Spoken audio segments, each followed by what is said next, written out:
Basi natanguliza salamu zangu za dhati kwenye wote mnafuatilia Eric Burundi TV. Basi kwa muda huu tupo ndani ya habari ya michezo. Basi moja kwa moja tunajielekeza ndani ya Afroco. Hapa nazungumzia ni ligi hii ya Afrika basi ambayo imekutanisha ligi za ama timu za wanawake Afroco kwa upande wa wanawake. Basi usiku wa jana kwa mkia leo ambao palikuwepo na mechi kabambe sana huku ikimhusisha Cameroon pamoja na Malawi. Huku watu wengi sana wakiwa tunaona watu wengi waliweza kufurahia ushindi wa Cameroon ambao Cameroon ndio imeweza kutoa ama kupeleka kombe hilo la Afrika kwa upande wa wanawake. Tunamwona ni mmoja katika wacheza mpira hodari sana ambao waliweza kutikisa dunia katika miaka yao. Hapa namzungumzia Samuel Eto'o Fils.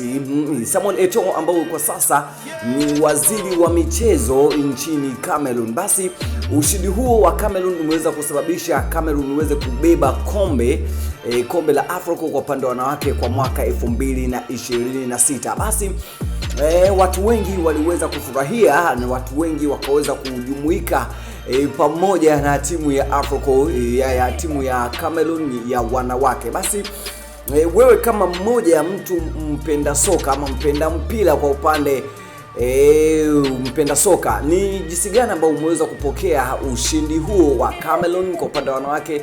Je, unawaza ni kitu gani ambacho Cameroon imeweza kufanya ili uweze kupeleka kombe hilo? Basi tulimuona Samuel Eto'o akiweza kufurahia sana, na mechi ilipoisha alienda kuwakumbatia wachezaji na kuwapongeza sana kwa sababu ya ushindi huo ambao waliweza kubeba. Basi mmoja kwa moja, kama wewe ni mmoja katika shabiki ya wapenda soka, ni jinsi gani unaweza kupokea? Basi dondosha maoni yako hapo chini, bila kusahau kukwambia kwamba ilikuwa ni mimi Simba from CD aka Bin Laden Sharpshooter ambao nakuletea habari tofauti za michezo na zinginezo. Basi kwa hii hapa dondosha comment yako tuweze kupokea tuweze kufahamu wewe umewezaje kupokea taarifa hii. Wewe umepokeaje ushindi huu wa Cameroon na kubeba kombe la Afrika kwa upande wa wanawake? Tukigusia kwenye nchi yetu, basi ni lini na sisi tutakuja kupeleka kombe hilo? Basi asante sana ndugu zangu wapendwa.